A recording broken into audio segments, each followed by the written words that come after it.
Today we're making homemade marshmallows. Homemade marshmallows are so easy. Don't be intimidated. If you just follow a couple of super simple steps, they'll come out perfectly every time. And they're so fun. You can make them in different shapes, sizes, flavors, colors. Today I'm going to do a strawberry shortcake marshmallow pop and a s'mores marshmallow pop. So here's what I started with. I have a couple of pans here. The recipe that I'm going to show you actually makes a 9x13 pan, but I'm going to divide it in half so I can make the two different flavors.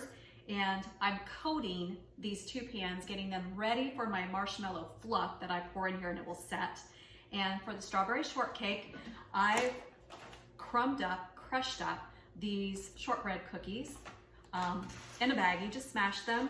And then I coated my pan very well with butter and then the crumbs. And that's what the marshmallows are gonna lay in. And then for the s'mores pops, I did the exact same thing, coated my pan with butter, and then did the same thing with some graham cracker crumbs, because of course s'mores have graham crackers. And I bought the pre-crumb to kind of help me out, expedite things. So back here, I have cooking the syrup that's going to make the marshmallows. And I have in there a cup of this light corn syrup, a cup and a half of sugar, a half a cup of water, and just a pinch of salt. All right, to my mixer, I need to add a half a cup of very cold water, and then 3 packets of unflavored gelatin. The gelatin is what's going to help the marshmallows set up. And I just want to put it in there gently, and then this will dissolve and bloom over the course of the next few minutes while my syrup mixture is coming up to temp. We'll let that just sit in there.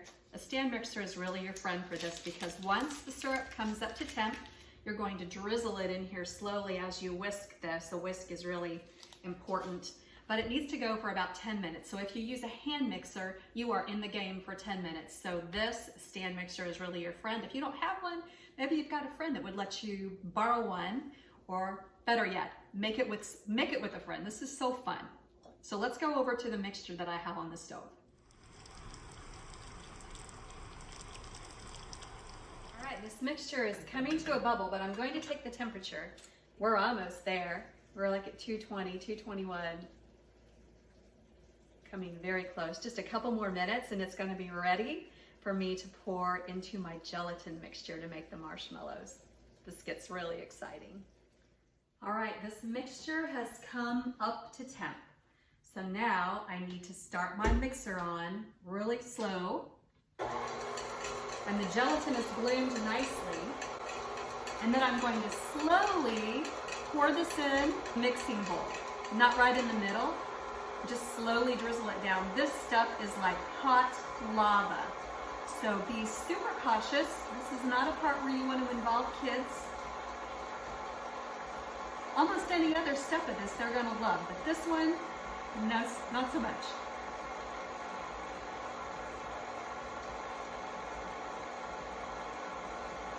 Oh, that's awesome. Okay, all right. I'm gonna add a little bit of vanilla paste just to kind of flavor it up, even though I'm gonna add more flavor later. I love vanilla paste. It like does all the work of taking the vanilla bean and getting the pods out for you.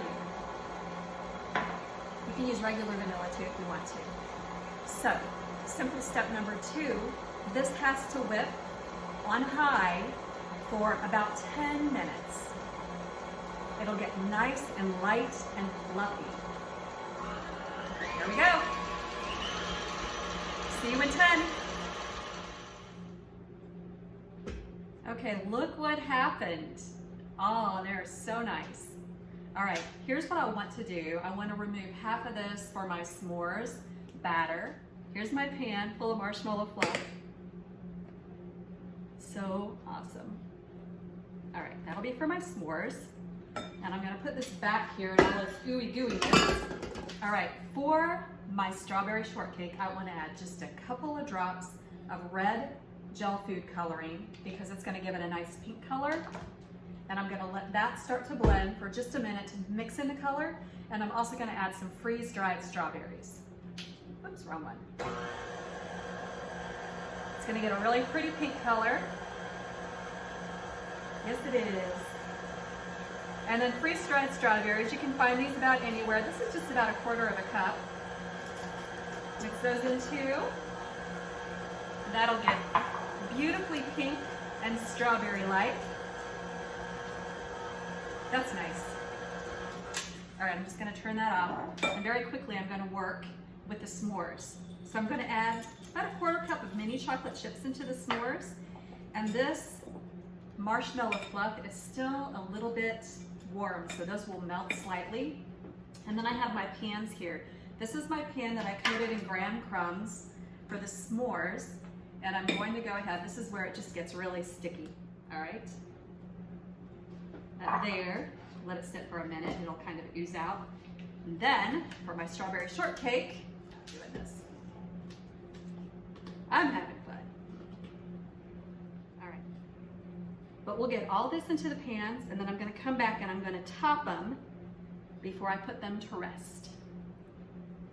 All right, final step before I put these to rest. I have a mixture in here of equal parts cornstarch and powdered sugar. This is just gonna help when you're rolling them out. I wanna dust my s'mores, and I wanna dust my strawberry shortcake.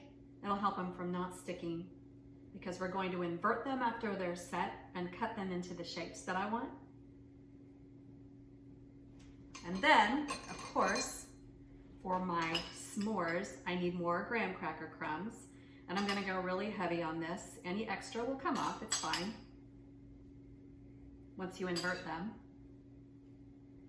All right. And then for my strawberry shortcake, more of those shortbread cookie crumbs. I have chunky crumbs and I have fine crumbs, and they're all going to make a wonderful crust coating for these beautiful marshmallows. And then I'm going to cover them with plastic wrap, and they need to sit for probably 4 hours. I typically let them set overnight, but I have some errands to run, and we're gonna see these guys a little bit later. All right, I'm back. I ran a few errands, and these have had time to set and come together nicely. I just flipped out the strawberry shortcake batch out of the pan, and I'm going to dust my knife a little bit with the cornstarch powdered sugar mixture that I had put together, just to kind of give myself every advantage to these marshmallows not sticking to the knife. And I'm just gonna cut through them like so, not too bad. All right, and then I'm going to trim the edges. All right, these need just a little bit more. I'm going to put some cornstarch and powdered sugar on these as well.